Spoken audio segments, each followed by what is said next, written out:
नमस्कार। हर हर महादेव, जय श्री राम। मेरे को लगता है भूल गए सारे, और खैर आपकी अपनी इच्छा है।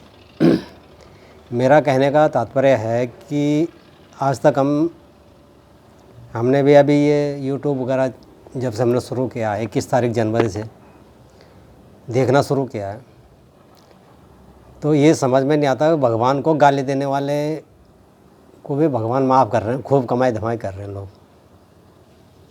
कितना अच्छा है ना हमारा भगवान,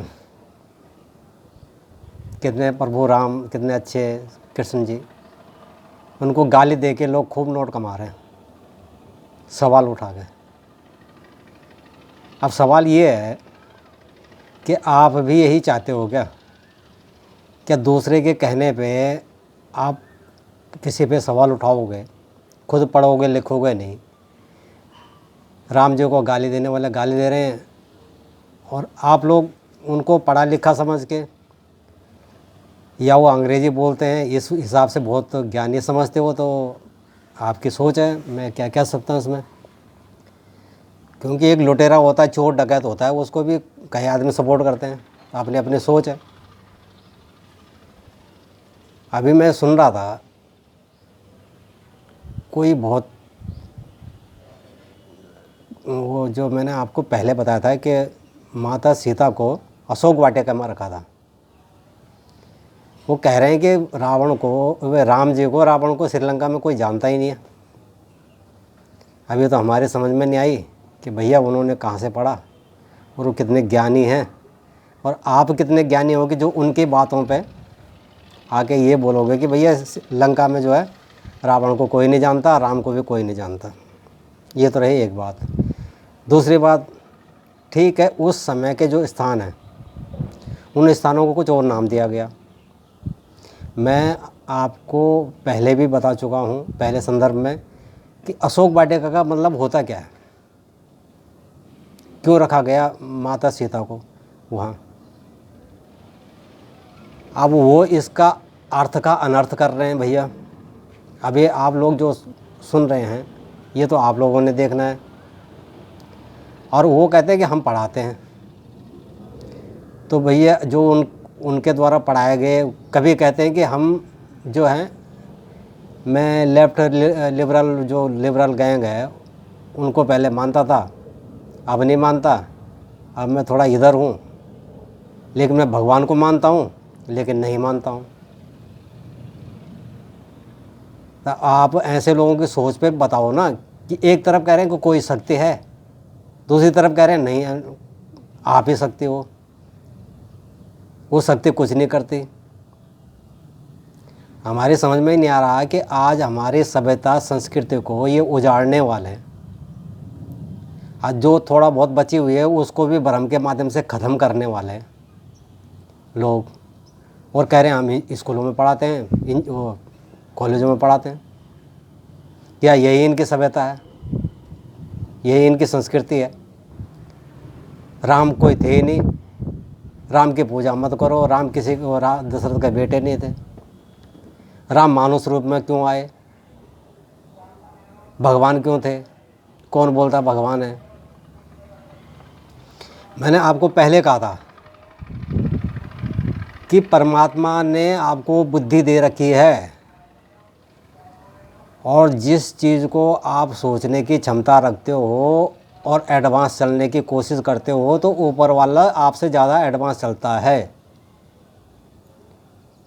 जो आप सोच सकते हो कि ऐसा नहीं होगा, नहीं हो सकता, वो होके रहेगा। इसके प्रत्यक्ष प्रमाण हैं हमारे पुराणों में। ये लोग गालियां दे रहे हैं अपने ही समाज को, अपने ही इतिहास को, अपने ही उसको, कह रहे हैं कुछ नहीं है, ये इस धर्म ने बताया, उस धर्म ने बताया। आपके वेदों का ट्रांसलेशन करके तुम्हें बता रहे हैं, और बता रहे हैं उनका नाम। मेरे समझ में नहीं आ रहा आप इन लोगों का बहिष्कार क्यों नहीं करते, इन लोगों से सवाल क्यों नहीं पूछते हो कि जो ये बता रहे हैं कि हिंदू तो मैं खैर धर्म नहीं मानता, हिंदू एक सभ्यता है, धर्म सत्य सनातन है, हिंदू धर्म नहीं है, सत्य सनातन धर्म है। और सत्य सनातन धर्म की परिभाषा क्या है आप लोग देखो। तो हमारा कहने का तात्पर्य यह है कि आप अपनी बुद्धि और विवेक से चलिए। एक से एक उल्टी सीधी हेडिंग दे के लोग अपने वीडियो डाल रहे हैं गाली के साथ में, और ऐसी गालियां दे रहे हैं देवी देवताओं को कि मैं कह भी नहीं सकता। और सरकार क्या कर रही है,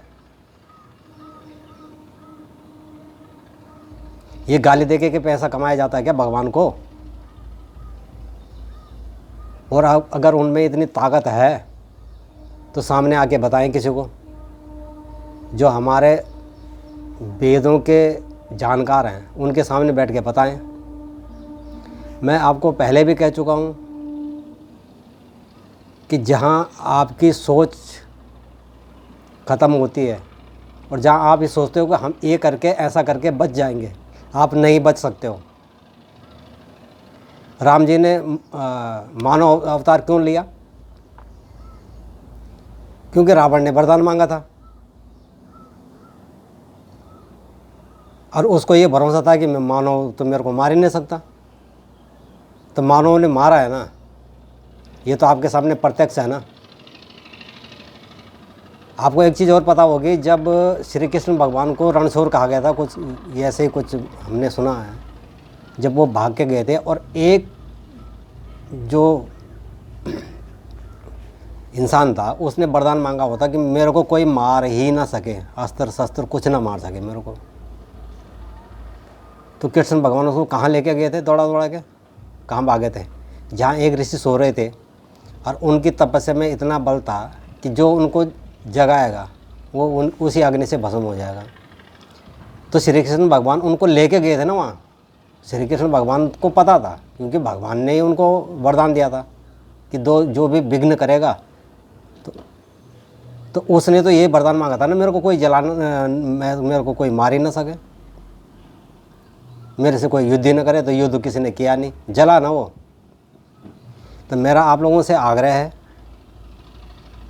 ये जो गैंग है गाली देने वाला, इनका बहिष्कार करो। इनसे पहले ये पूछो कि वेद हैं क्या, और अगर वेद को नहीं मानते तो अपनी पढ़ाई लिखाई छोड़ दो, जहाँ से आपने सीखा है वहीं जाओ। वेद शिक्षा देने वाला वेद है, वेद का ट्रांसलेशन करके तुम्हारे जोता तुम्हारे सर कर रहे हैं और उनको हाथ जोड़ रहे हो तुम। तुम्हारी सभ्यता संस्कृति को गाली देने वाले तुम्हारी सभ्यता संस्कृति का ट्रांसलेशन करके तुम्हें बता रहे हैं और तुम उनके चरण चुंबक बने हुए हो। अपनी सभ्यता संस्कृति को अपने आप समझो, वेदों में लिखा हुआ है पूरा। ये 4 वेद चारों हर चीज़ का ज्ञान देते हैं। नमस्कार, हर हर महादेव, जय श्री राम।